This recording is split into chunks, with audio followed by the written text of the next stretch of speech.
తెలంగాణలో సంచలనం సృష్టిస్తున్న ఫార్ములా ఈ రేసు కేసులో మరోసారి ఐఏఎస్ అరవింద్ కుమార్ కు ఏసీబీ అధికారులు నోటీసులు జారీ చేశారు.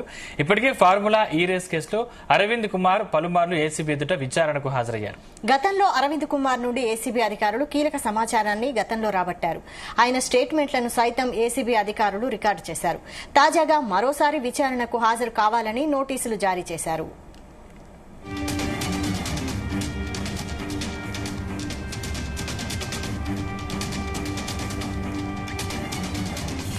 అయితే కొద్ది రోజుల పాటు సెలవు నిమిత్తం అరవింద్ కుమార్ విదేశాలకు వెళ్లారు. జూన్ 30వ తేదీన అరవింద్ కుమార్ సెలవు గడువు ముగుస్తుంది. తిరిగి ఆయన హైదరాబాద్ కు ప్రయాణం కానున్నారు. ఈ నేపథ్యంలో జూలై 1న తమ ఎదుట విచారణకు హాజరు కావాల్సిందిగా తాజాగా ఐఏఎస్ అరవింద్ ఏసీబీ అధికారులకు నోటీసులు జారీ చేశారు. ఫార్ములా ఈ రేస్ కేసు వ్యవహారంలో డ్రాఫ్టింగ్ దగ్గర నుండి అన్ని తానై అరవింద్ కుమార్ వ్యవహరించారు. ఇప్పటి మాజీ మంత్రి బీఆర్ఎస్ వర్కింగ్ ప్రెసిడెంట్ కేటీఆర్ ను 2 సార్లు విచారించిన ఏసీబీ కేటీఆర్ ఇచ్చిన వాంగ్మూలం ఆధారంగా మరోసారి అరవింద్ కుమార్ ను విచారించాలని నిర్ణయించింది. గత విచారణలో భాగంగా అగ్రిమెంట్ల వ్యవహారం అంతా అప్పటి అధికారులు చూసుకున్నారని కేటీఆర్ స్టేట్మెంట్ ఇచ్చినట్లు సమాచారం.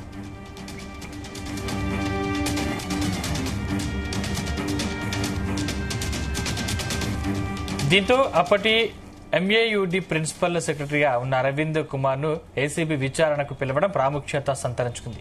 ఫార్ములా ఈ రేస్ కేసులో ఏటూగా ఐఏఎస్ అరవింద్ కుమార్ ను నిందితుడిగా ఏసీబీ చేర్చింది. అటు ఏసీబీతో పాటు ఇటు ఎన్ఫోర్స్మెంట్ డైరెక్టరేట్ అధికారుల ముందు సైతం అరవింద్ కుమార్ హాజరయ్యారు. ఇదే అంశానికి సంబంధించిన మరింత సమాచారం మా క్రైమ్ బ్యూరో చీఫ్ రవితేజ అందిస్తారు. రవితేజ, ఫార్ములా ఈ రేస్ కేసుకు సంబంధించి మరోసారి ఐఏఎస్ అరవింద్ కుమార్ కు ఏసీబీ నోటీసులు జారీ చేసినట్టుగా సమాచారం అందుతుంది. అతను ప్రస్తుతం సెలవుల్లో ఉన్నాడు. జూన్ 30 వరకు లీవ్ లో ఉన్నాడు. జూలై 1వ తేదీన అతను హైదరాబాద్ ఏసీబీ కార్యాలయం ముందు విచారణకు హాజరవ్వాలంటూ కూడా ఈ నోటీసులు అతనికి అందజేసినట్టుగా తెలుస్తుంది. ప్రస్తుతం అతను విదేశాల్లో ఉన్నాడు. తను పర్సనల్ లీవ్ పైన 1 రోజుల పాటు ప్రభుత్వం లీవ్ తీసుకుని లీవ్ అంగీకరించిన తర్వాత తిరిగి అతను విదేశాలకు వెళ్లిపోవడం జరిగింది.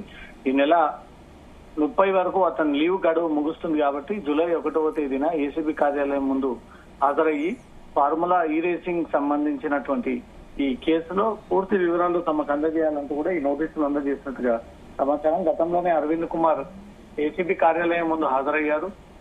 తర్వాత ఎన్ఫోర్స్మెంట్ డైరెక్టరేట్ పిలిచినప్పుడల్లా అవైలబుల్ లో ఉండి ఈడీ ముందు కూడా విచారణకు హాజరయ్యి ఆ విచారణ ఎదుర్కొని ఉన్నాడు.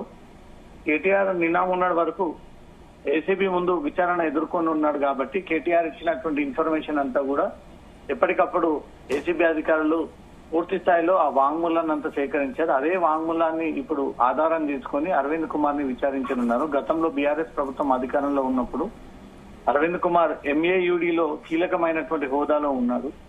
కేవలం ఆదేశాలు జారీ చేసేది కేటీఆర్ గాని అక్కడ డాక్యుమెంటేషన్ ప్రిపేర్ చేయడము, విదేశీ కంపెనీలతో ఎలా ఒప్పందం చేసుకోవాలి, ఎలా డబ్బులు పంపాలి, ఈ డబ్బులు పంపితే ఏం జరుగుతుంది, ఇది కేబినెట్ ఆమోదం లేకుండా ఇల్లీగల్ గా పంపుతున్నటువంటి డబ్బులు అని అరవింద్ కుమార్ కి ఇది ఐడియా ఉండే జరిగింది అనే దానిపై కూడా ఏసీబీ అధికారులకు కొన్ని అనుమానాలు ఉన్నాయి.